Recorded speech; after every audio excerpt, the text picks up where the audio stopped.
नमस्कार दोस्तों, ready sir के एक और हैरान कर देने वाले बहुत ही अनोखे एपिसोड में आज आप लोगों का फिर से बहुत बहुत स्वागत है। मैं हूं निखिल और आज आप लोगों के सामने एक ऐसी जगह का नाम, एक ऐसी जगह की पूरी हिस्ट्री, एक ऐसी जगह की पूरी मिस्ट्री लेकर आ गया हूं जहां पर भगवान कल्कि का जन्म होने वाला है। दोस्तों, भविष्य पुराण के हिसाब से अगर हम देखें तो भगवान कल्कि के जन्म का उल्लेख हमें कई बार मिलता है, लेकिन दोस्तों बहुत सारे लोग ये जानते हैं कि भगवान कल्कि का जन्म इस कलयुग के अंत के आसपास कली नाम के राक्षस को खत्म करने के लिए, इस दुनिया से पाप को मिटाने के लिए होगा।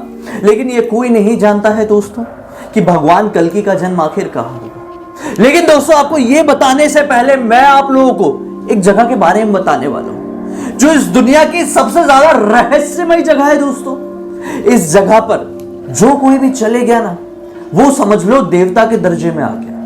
दोस्तों, ये जगह का नाम कुछ और नहीं बल्कि संग्रीला, शंभाला या फिर कहा जाए तो सिद्धाश्रम है। दोस्तों, इसे लोग आसान शब्दों में ज्ञानगंज मठ भी कहते हैं। ज्ञानगंज मठ जो कि हिमालय की पहाड़ियों में ही है। माना जाता है कि 24,000 वर्ग फीट के एरिया में फैला हुआ संग्रीला, संभाला या सिद्धाश्रम या फिर ज्ञानगंज मठ नाम की यह जगह, यहां पर रहते हैं तकरीबन 12-12 फीट के लोग जिनकी उम्र कई हजारों वर्ष है, जिनकी मृत्यु कभी नहीं हो सकती। दोस्तों, अगर तिब्बत के बौद्ध धर्म लोगों के हिसाब से माने तो उनका यह कहना है, या फिर हमारे विज्ञान का भी यह कहना है कि किसी भी इंसान की मृत्यु उम्र ज्यादा होने की वजह से नहीं होती है, बल्कि उसकी मृत्यु इसलिए होती है कि उसके शरीर में सेल्स बनने रुक जाते हैं, ऐसे सेल्स जिसकी वजह से इंसान जीवित रहता है। और जब सेल्स बनने रुक जाते हैं तो इसी वजह से उस इंसान की मृत्यु हो जाती है। लेकिन दोस्तों,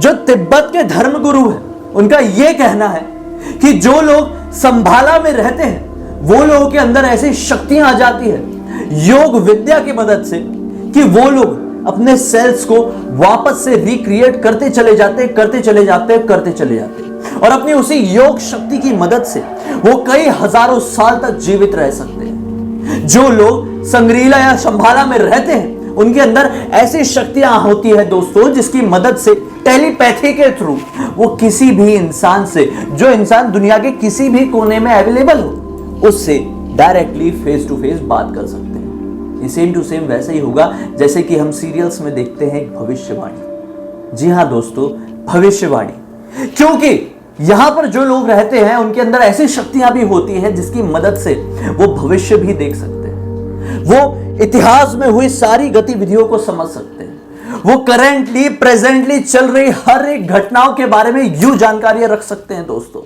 इसलिए मैंने कहा कि जो यहां पर पहुंच जाता है वो देवताओं के दर्जे पर पहुंच जाता है। लेकिन दोस्तों, क्या यहां पर पहुंचना इतना ज्यादा आसान है? बिल्कुल भी नहीं। यहां पर पहुंचना बहुत ज्यादा मुश्किल है।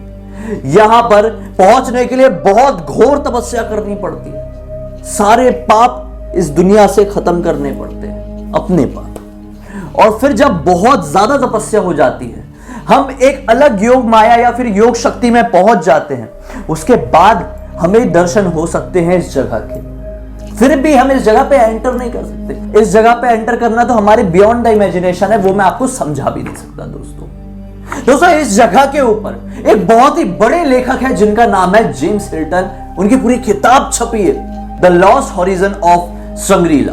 जी हां दोस्तों, इस किताब में ऐसे ऐसे जिक्र मिलते हैं कि यहां पर ऐसे ऐसे लोग मौजूद हैं जिनकी उम्र 5000 से भी ज्यादा साल की है। दोस्तों, इस जगह का वर्णन हमारे रामायण काल से भी मिलता है। जी हां दोस्तों, दरअसल जो भगवान राम के गुरु थे, उन्होंने ही भगवान श्री राम और लक्ष्मण जी को सिद्धाश्रम नाम की जगह जाकर ही अपनी शिक्षा प्राप्त करने की सलाह दी थी। और भगवान श्री राम और लक्ष्मण जी सिद्धाश्रम में ही गए थे, और सिद्धाश्रम कुछ और नहीं बल्कि संग्रीला ही है। इसके बारे में दलाई लामा से भी डिस्कस किया गया। उनका यह कहना था कि दरअसल ये कोई भौतिक जगह नहीं है, ये कोई फिजिकल जगह नहीं है, ये एक ऐसी जगह है जो इंसान अपनी इमेजिनेशन के थ्रू देख सकता है। सिर्फ इमेजिनेशन के थ्रू देखना ही इसका मतलब ये नहीं है कि वो जगह इमेजिनरी है, नहीं। वो एक ऐसी जगह है जो हमारे वर्ल्ड में एग्जिस्ट करते हुए भी हमारे वर्ल्ड में एग्जिस्ट नहीं करती है। मानो कि वो एक पैरेलल यूनिवर्स का हिस्सा हो जो कि हमारे ही यूनिवर्स में है। बहुत ही कंफ्यूज कर देने वाला कंसेप्ट है, बेशक हो गई, क्योंकि ये जगह सीधे सीधे रिलेट करती है ऐसी अलौकिक शक्तियों से जिनका वर्णन हमारे कई वेद पुराणों में मिलता है।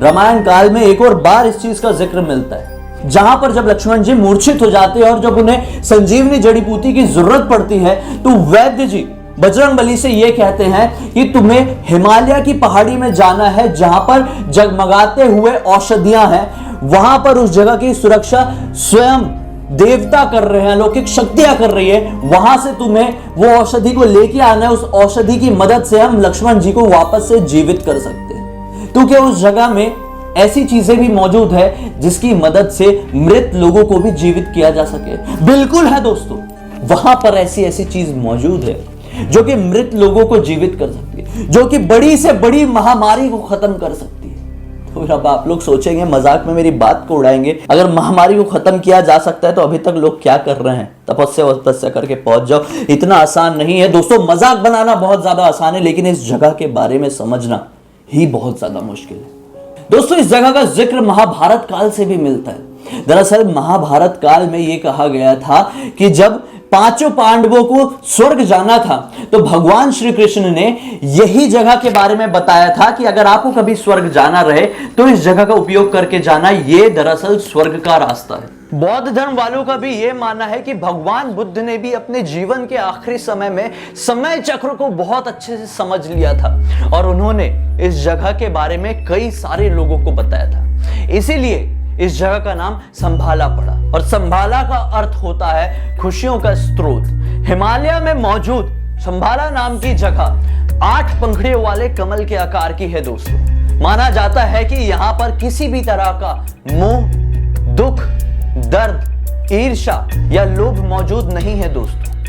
1931 में जन्मे एक बहुत ही फेमस अकल्टिस्ट जिनका नाम था हेलिना, उन्होंने अपनी एक किताब जिसका नाम था द सीक्रेट ऑफ डॉक्टराइन, उसमें भी इस जगह का जिक्र किया है और उन्होंने ये बताया कि उन्होंने यहां पर द्वापर युग के 20 से 25 फीट के लोगों को अपनी आंखों से देखा है दोस्तों। तो क्या सचमुच में यहां पर आज भी उस जमाने के लोग जीवित हैं? भारत के एक बहुत ही प्रसिद्ध योगी राज जिनका नाम था देवराहा बाबा, वो भी ये दावा करते हैं कि उन्होंने हिमालय की इसी जगह पर तपस्या की थी और अपनी योग शक्ति प्राप्त की थी और यहां पर ऐसे ऐसे लोगों को देखा था जिनकी उम्र कई हजारों वर्ष है दोस्तों। तानाशाह हिटलर ने भी सन 1931 में एक संगठन की स्थापना की थी जिसका नाम था अल्टीमा तुले। इसके अंदर ऐसे ऐसे लोग मौजूद थे जिनका काम बस ऐसे हिडन चीजों को ही निकालना था। उस टीम का, अल्टीमा तुले का बस यही मकसद था कि इस जगह को कैसे भी करके ढूंढ निकाले, लेकिन कितनी भी कोशिश कर लो दोस्तों, वो लोग इस जगह को ढूंढ के नहीं निकाल सकते थे, क्योंकि ये चीज हमारे ग्रंथ में भी मौजूद है कि यहां पर दुनिया की कोई भी बाहरी शक्ति यूज नहीं की जा सकती। यहां पर दुनिया की सारी बाहरी शक्तियां विफल हो जाएगी। हमारे पुराणों में इस बात का साफ साफ जिक्र है दोस्तों कि इस जगह का निर्माण भगवान विश्वकर्मा ने किया है और इस जगह पर सिर्फ और सिर्फ सिद्धियां प्राप्त करके ही एंट्री ली जा सकती है। लेकिन दोस्तों, क्या इस जगह में एंटर करना क्या सचमुच में इतना ज्यादा आसान होगा जो कि भगवान कल्कि की ही जन्मस्थली होने वाली है? जी हां दोस्तों, भविष्य पुराण में अगर हम लोग ढंग से पढ़ें तो उस चीज का जिक्र मिलता है कि जहां पर भगवान कल्कि का जन्म होगा उस जगह का नाम संभाला ही होने वाला है। बहुत सारे लोग उत्तर प्रदेश के संभल नाम की जगह को समझते, लेकिन नहीं, वो संभाला है जो कि इस दुनिया की एकमात्र अदृश्य सिटी है दोस्तों। ऐसी जगह है जो इस दुनिया में एग्जिस्ट होते हुए भी इस दुनिया में एग्जिस्ट नहीं करती है। दोस्तों, आपकी इस जगह को लेकर क्या राय है कमेंट सेक्शन में जरूर बताइए। ये भी बताइए कि वीडियो कैसा लगा है। अच्छा लगा है तो इस वीडियो को लाइक करके, चैनल को सब्सक्राइब करके बेल आइकन दबा के ऑल के ऑप्शन में क्लिक कर देना। मुझे पहले से जानते हैं तो आपका लाइक करना तो फर्ज बनता ही है दोस्तों। इंस्टाग्राम के लिंक इस वीडियो के डिस्क्रिप्शन बॉक्स में क्लिक करके डायरेक्टली वहां पर पहुंच जाना। वहां पर मैं बहुत ही अनोखे अंतरंगी वीडियो रेगुलरली लेके आते रह रहा हूं। दिल खुश हो जाएगा, आप लोगों को मजा आ जाएगा दोस्तों। अगले वीडियो को लेकर मन में कोई भी राय है तो कमेंट सेक्शन में बताना मत भूलिए। हम अगले वीडियो में एक और हैरान कर देने वाली जानकारी के साथ आप लोगों के सामने जाहिर हो जाएंगे। तब तक के लिए बहुत बहुत धन्यवाद। आपका दिन शुभ हो।